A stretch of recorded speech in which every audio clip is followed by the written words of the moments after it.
नमस्कार मैत्रिणींनो, माझ्या चॅनलमध्ये तुमचं स्वागत आहे। आजच्या आपल्या व्हिडिओमध्ये आपण खन फ्रॉकची जे नवीन डिझाइन आहे ती बघणार आहोत। तर ही जी खन फ्रॉकची डिझाइन आहे त्यामध्ये आपण वरती जो आपला टॉप पार्ट आहे तो पैठणीमध्ये किंवा काठपदरी जो काठ आहे तो लावणार आहोत इथे। तर याकरता साडीचं फॅब्रिक घेतलेलं आहे मी इथे। साडी घेतलेली आहे ग्रीन कलर मध्ये आणि कॉन्ट्रास्ट कलर मध्येच इथे वरचा मी पॅच घेतलेला आहे। प्रथम आपण टॉप पार्टची कटिंग करून घेऊयात। याकरता फॅब्रिक मी इथे घेतलेला आहे। फॅब्रिक अशा प्रकारे 4 घड्यांमध्ये ठेवून घेतलेला आहे। व्यवस्थित फोल्ड करून घेतलेला आहे। माझ्याकडची बाजू बंद आणि समोरची बाजू ओपन आहे। प्रथम आपल्याला टॉप पार्टची उंची किती ठेवायची आहे फ्रॉकच्या ते पाहूयात। तर टॉप पार्टची उंची आपल्याला इथे तयार ठेवायची आहे 12 इंच। आपण हा फ्रॉक बनवत आहोत जो 9 ते 10 वर्ष 9 ते 11 वर्षाच्या वयासाठी 12 इंचावरती मार्किंग केली आणि एक मार्किंग आपण 13 इंचावरती केलेली आहे। इथे रेष आखून घेऊयात। हे बघा मार्किंग करून घेतलेलं आहे। आता सर्वप्रथम आपल्याला शोल्डरचं मेजरमेंट घ्यायचं आहे। तर शोल्डरचं मेजरमेंट मी इथे घेणार आहे साधारण 5.5 इंच। 5.5 ते 6 इंचापर्यंत तुम्ही घेऊ शकता इथे मेजरमेंट। अशा प्रकारे मार्किंग करून घेऊयात। शोल्डरचं जे पण मेजरमेंट आहे त्याला भागिले 2 करून घ्या।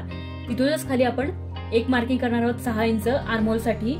आता यामध्ये अर्धा इंच जे आहे आर्महोल आपले शोल्डर साइडने फोल्ड होणार, म्हणजे इथे 5.5 इंचाचं आर्महोल जे आहे रेडी होईल। आपलं लाईन जी आहे आखून घेतलेली आहे। आता आपल्याला चेस्टचं मेजरमेंट घ्यायचं आहे। तर चेस्ट साठी मी 7.5 इंचावरती मार्किंग करून घेत आहे। छाती आहे 30 इंच मुलीची आणि आपल्याला इथे मार्जिन तुम्हाला जेवढी हवी तेवढी मार्जिन तुम्ही इथे घेऊ शकता।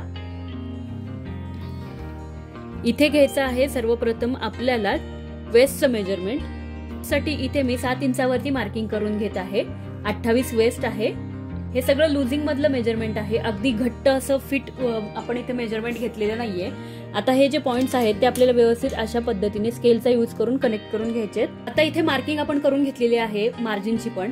आता आर्महोलची मार्किंग करून घेऊया। फ्रंट आर्महोल साठी 1 इंचावरती, बॅक आर्महोल साठी 1.5 इंचावरती मार्किंग करून घेऊयात आणि स्केलच्या हेल्पने आपल्याला इथे आर्महोलचा शेप जो आहे तो ड्रॉ करून घ्यायचा आहे। आता याच्यामध्ये स्लीव्हची जी डिझाइन आहे ती पण वेगळी असणार आहे। सिंपल अशी डिझाइन आपण ह्या ड्रेसमध्ये बनवणार नाही आहोत। एकदम वेगळा लुक येऊन जातो याच्यामध्ये। हे बघा अशा प्रकारे आर्महोलचं जे आहे आपलं मार्किंग झालेलं आहे। नेक साठी मार्किंग करते इथे मी। तर नेक साठी इथे तुम्ही 2.5 इंचावरती मार्किंग करून घ्या जर तुमची मुलगी तब्येतीने बारीक असेल तर। माझी मुलगी तब्येतीने आहे तर त्याकरता मी 3 इंच रुंदी घेत आहे गळा रुंदी आणि गळ्याची खोली 4 इंच घेणार आहे समोरच्या गळ्याची। इथे एक बॉक्स करून घ्यायचा आहे व्यवस्थित अशा प्रकारे आणि इथे आपल्याला गळ्याचा आकार जो आहे तो देऊन घ्यायचा। शोल्डर साइडने अर्धा इंच मार्किंग करायचं आहे आणि शोल्डर स्लोप देऊन घ्यायचा आहे। गळ्यासाठी आपण इथे गोल आकार देऊन घेऊयात। तुम्ही तुमच्या आवडीनुसार गळ्याचा आकार घेऊ शकता। गळ्यासाठी इथे मी गोल आकार देऊन घेत आहे व्यवस्थित अशा प्रकारे गोल आकार देऊन घेतलेला आहे। आता बॅक नेक आहे जो तिथे आपण झिप अटॅच करणार आहोत। तर बॅक नेकची जी रुंदी ऍज इट इज राहील, खोली जी असेल आपली ती 3 इंचावरती ठेवणार आहोत मागच्या गळ्याची आपण। आणि इथेही अशा प्रकारे गोलाकार जो आहे तो देऊन घ्यायचा आहे। हे बघा अशा प्रकारे गोलाकार जो आहे मागच्या गळ्यासाठी देऊन घेतलेला आहे आपण व्यवस्थित। ऍज इट इज याची कटिंग करून घेऊयात। सर्वप्रथम मागचा गळा आणि आर्महोलची कटिंग करायची। तर आपल्याला फ्रंट नेक आणि फ्रंट आर्महोलची कटिंग करून घ्यायची आहे। फ्रंट आणि बॅक पार्टची कटिंग आपण सेपरेट करून घेतलेली आहे। ऍज इट इज आपल्याला मेन फॅब्रिक वर कटिंग करून घ्यायची आहे। पार्ट साठी इथे फॅब्रिक घेतलेला आहे। साडीतून आपण एवढा पार्ट जो आहे कट करून घेतलेला आहे साधारण 35 ते 36 इंचाचा। आणि हा पार्ट जो आहे आपण डबल फोल्ड मध्ये ठेवलेला आहे। हे बघा काठ जो आहे दोन्ही बाजूने काठ आलेला आहे, फोल्ड करून घेतलेला आहे आणि याची उंची आहे 21 इंच। आपल्याला ऍज इट इज याची उंची घ्यायची आहे 21 इंच बॉटम पार्टची आणि इथून कट करून घ्यायचं आहे। फॅब्रिक आपण बॉटम साठी कट करून घेतलेलं आहे आणि असे 2 रेक्टँग्युलर पीस आपल्याकडे तयार आहेत। फ्रंट आणि बॅक पार्ट साठी 2 सेम ह्याच पद्धतीने आपल्याला अस्तरही कट करायचं आहे। अस्तराची उंची जी आहे ती आपण कमी ठेवणार आहोत। तुम्हाला जर ह्या पार्टमध्ये फ्रॉकच्या पार्टमध्ये प्लेट्स जास्त हवे असतील तर तुम्ही याही पेक्षा जास्त फॅब्रिक इथे यूज करू शकता। जसे की मी इथं यूज करणार आहे फ्रंट पार्ट साठी 36 इंच 36 ते 37 इंच म्हणजे जवळजवळ 1 मीटर आणि मागच्या पार्ट साठी 1 मीटर असं हे असतं, म्हणजे 2 मीटरचा घेर इथे तयार होईल। तर 2 मीटर पेक्षा जास्त घेर हवा असेल तर तुम्ही याकरता फॅब्रिक जास्त यूज करू शकता। इथे आपण टॉप पार्टचं जे मेन फॅब्रिक आहे त्याची कटिंग करून घेतलेली आहे। मेन फॅब्रिक सरळ ठेवलेला आहे आणि त्यावरती आता आपल्याला हा फ्रंट पार्ट आहे जो आहे अस्तरचा फ्रंट पार्ट असा व्यवस्थित ठेवून घ्यायचा आहे। तो इथे तुम्ही बघू शकता अशा पद्धतीने फ्रंट पार्ट ठेवून आपल्याला पिनने सिक्युअर करून घ्यायचा आहे सर्वप्रथम। आता आपल्याला हा जो नेक पार्ट आहे त्याला स्टिच करून घ्यायचा आहे, आर्महोल पार्टला पण स्टिच करून घ्यायचा आहे। त्यानंतर आपल्याला फॅब्रिक सरळ बाजूला टर्न करून घ्यायचं आहे।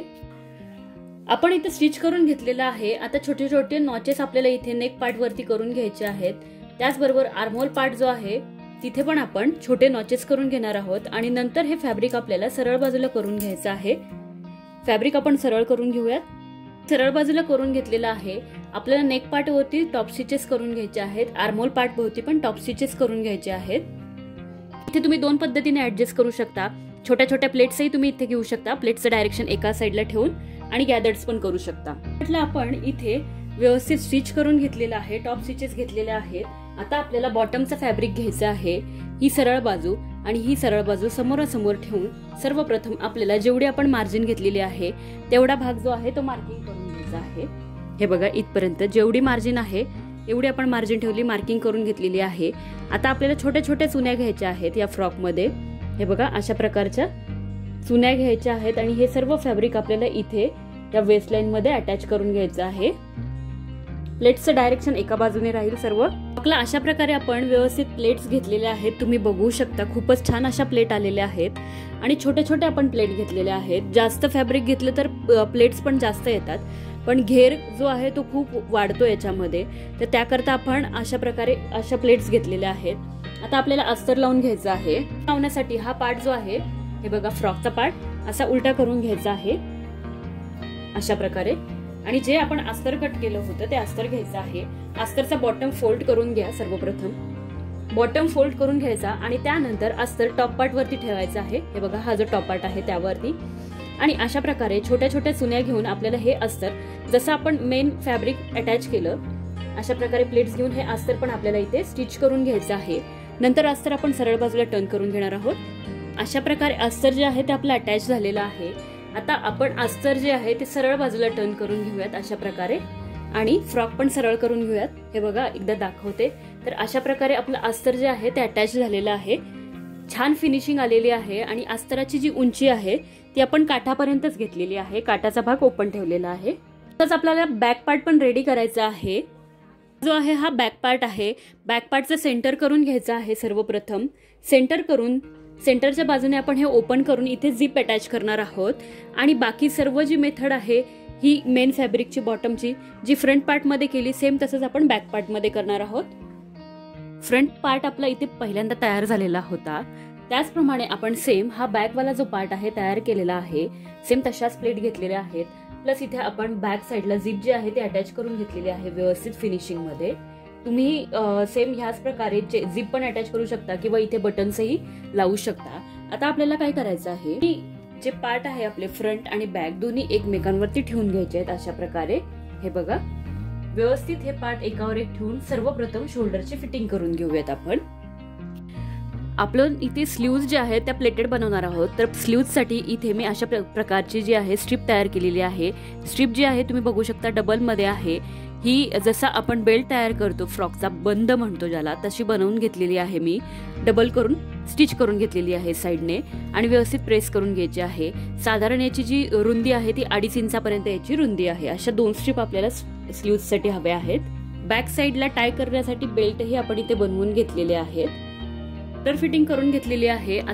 शोल्डर फिटिंग झाल्यानंतर स्लीव्ज साठी जी स्ट्रिप आपण घेतली होती ती घ्यायची आहे, आणि ही जी स्ट्रिप आहे साधारण जेवढी आपली फिटिंगची मार्जिन आहे तिथपर्यंत आपल्याला सरळ स्टिच करून घ्यायची आहे। त्यानंतर आपल्याला ही अशा प्रकारे, हे बघा, सरळ बाजूवर ठेवायची आहे आणि छोट्या छोट्या प्लेट्स घ्यायच्या आहेत व्यवस्थित। त्यामध्ये पण तुम्हाला ही जी बाजू आहे जिथे शिवण आहे तुमचं ती बाजू घ्यायची आहे, आणि प्लेटचं सगळं डायरेक्शन एका साइडने ठेवून अशा प्रकारे ही जी पूर्ण स्ट्रिप आहे ती स्लीव्ज म्हणून अटॅच करायची आहे आर्महोल पार्ट भोवती। स्लीव्ज आपली अशा प्रकारे अटॅच झालेली आहे, आणि याला आपल्याला वरच्या बाजूने प्रेस करून घ्यायचं आहे, तेव्हा या ज्या स्लीव्ज आहेत त्या व्यवस्थित अशा सेट होतील। बेल्ट अटॅच करून घेतलेले आहेत, हे बघा, बेल्ट जे आपण स्टिच केले होते ते। आता आपल्याला फ्रॉकला फिटिंग करून घ्यायची आहे। उलट्या बाजूने जेवढी पण आपण मार्जिन सोडली होती तेवढी दोन्ही बाजूंनी फिटिंग करून घ्यायची आहे बॉटम साइड पर्यंत। बघा मैत्रिणींनो, सुंदर असा आपला खन फ्रॉक जो आहे तयार झालेला आहे। यामध्ये आपण पैठणीचं जे आहे इथे वरती फॅब्रिक यूज करून हा फ्रॉक तयार केलेला आहे। खूप ट्रेंड मध्ये आहे हा फ्रॉक सध्या, आणि याच्या ज्या स्लीव्ज आहेत त्या खूपच छान झालेल्या आहेत, इथे तुम्ही बघू शकता। तर मैत्रिणींनो, कसा वाटला आजचा माझा व्हिडिओ कमेंट्स करून नक्की कळवा. चॅनलला लाईक करा, शेअर करा, सबस्क्राईब करा. खाली दिलेल्या बेल आयकॉनवरती क्लिक करा म्हणजे येणाऱ्या प्रत्येक व्हिडिओची नोटिफिकेशन तुम्हाला मिळतच राहील.